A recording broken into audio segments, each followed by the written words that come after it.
이어서 좀 말씀을 같이 나눠보겠습니다. 아까 혁신학교가 단위학교의 혁신을 이끌어냈고요.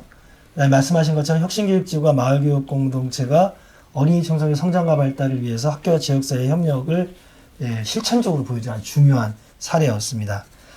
교육청이 지방자치단체와 협력하는 틀을 마련한 이 운동이 전국적으로 이제 확산이 됐죠. 그런데 2022년 지방자치 선거 끝나고 나서 이 지방자치단체 지역 변화가 생기면서 그렇습니다. 어느 지역은 아예 그 조례가 폐지됐고요. 그 다음에 교육과정은 바뀌었고 202 개정교육과정으로 도입됐고 게다가 이제 학생 맞춤 통합지원금 등 점점 학교와 마을의 협력은 상수가 될 수밖에 없는데 정작 이 마을교육공동체는 이렇게 진전되기보다는 이렇게 부침이라고 할까요? 크고 이제 낙폭이 이제 생기기 시작했습니다. 그동안 이제 많은 애를 쓰셨죠. 그래서 두 가지 말씀하셨어요. AI 시대에 우리 교육에 나아갈 걸 해서 문해력과 함께 아이들한테 새로운 교육을 학교만이 아니라 지역사회에 함께 하는 것. 그 다음에 더 나아가서 기후위기 시대에 삶 속에서의 생태적인 교육, 전환 교육을 이제 지역사회에 함께 하는 교육. 이렇게 말씀하셨는데 덧붙여서 이 마을교육 공동체나 혁신교육제가 진화할 수 있다면 또 어떤 우리가 고민할 게 있는지 말씀을 좀 부탁드립니다. 그 이제 제가 전에 10년을 돌아본다면 그 2014년에 이제 교육감이 된 때 이제 교육진영에서 개척해오던 혁신교육지구 사업을 받아서 이제 서울교육청의 중요 정책으로 만들고 그 행정의 지원을 받으면서 이걸 확산하기 위한 노력을 했고 2018년에 교육감이 재선된 이후에는 25개 구청으로 이걸 확대하는 그런 점이 있습니다. 근데 이 2022년에 말하자면 정치적 풍향이 바뀐 거죠. 그러니까 그전에는 민주당이 거의 3분의 2 이상이었던 반면에 이제는 보수정당이 3분의 2가 되는 구조로 되면서 혁신교육지구에 대해서도 불온한 시각으로 보고 협력을 안 하려고 하는 경향들이 이제 있었습니다. 근데 제가 이제 교육감으로서의 어떤 권한과 힘이 있기 때문에 국민의힘 구청장들까지 다 만나서 어떻게 보면 좀 절충점을 좀 찾아내는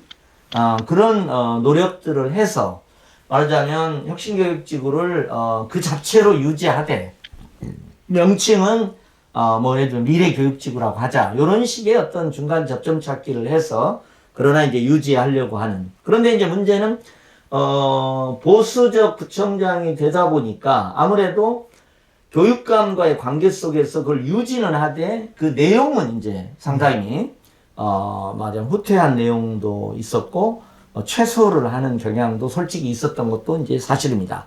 자, 그런데 정치적 풍향이라는 건 언제나 변합니다. 2026년 6월에 정말 어떤 민주적 진보적 지향을 갖는 그런 기초자치장이 대거 당선이 됐을 때 군수부터 시작을 해가지고 뭐 시장 그리고 구청장이 대거 당선됐을 때 이제 우리가 어떻게 새로운 시즌2 새로운 어떤 그 확산을 할 것이냐 하는 고민을 좀 하면 좋겠다는 말씀 드리고요. 그런 면에서 시즌2에 AI 시대에도 세계화 시대에도 정말 여전히 더 의미를 갖는 것들을 추려서 정식화해가는 그런 노력이 필요하고 그런 점에서는 저는 지금 말씀하신 두 가지 외에도 학생 맞춤 통합 지원법이 이제 통과되는데 크게 보면 이겁니다.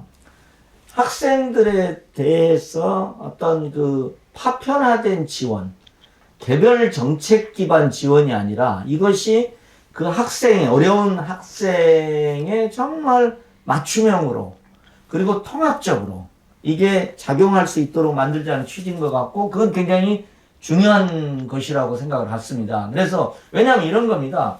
어떤 학생이 심리적 정서에 문제가 있다, 뭐 학업에 문제가 있다, 그 다음에 여러 가지 빈곤에 어려움이 있다고 했을 때 그것을 학교에서 그 교육복지라는 이름으로 해결하는 건 혹은 기초학력 보강이라는 이름으로 해결하는 건 대단히 제한적입니다.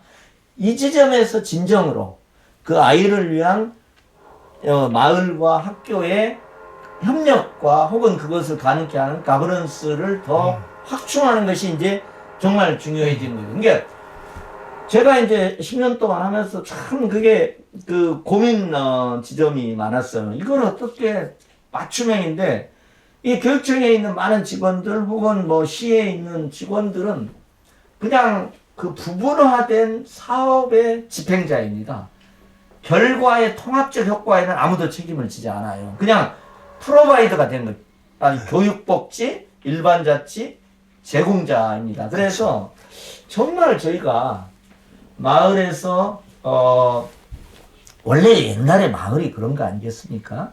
어떤 가정의 여러 가지 예로들 이런 것들도 알고 품앗이하고 함께하는 거죠. 그래서 자 학교의 교육복지와 관련된 여러 자원들이 있어요.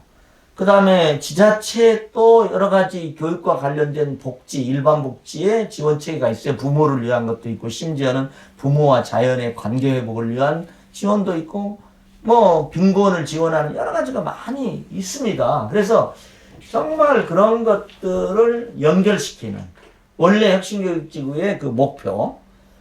그래서 이제 그 점에서는, 저는 이제 코디네이터의 역할을 교육 후견인한테 기대를 하고 그 제도를 만들었는데 꼭 교육 후견인이 아니더라도 그러니까 저는 이제 교육 후견인을 뭐 일종의 그 가정의 부모와는 다른 일종의 사회적 부모를 지정해서 그 가정의 부모, 혈연적 부모하고 협의하면서 이 아이에게 필요한 자원도 끌어내고 연결시켜주고 정말 학교나 다른 데서 주목하지 못하는 어떤 결핍이 있으면 그것을 뭐 보완해주는 이런 식을 생각을 했던 거거든요.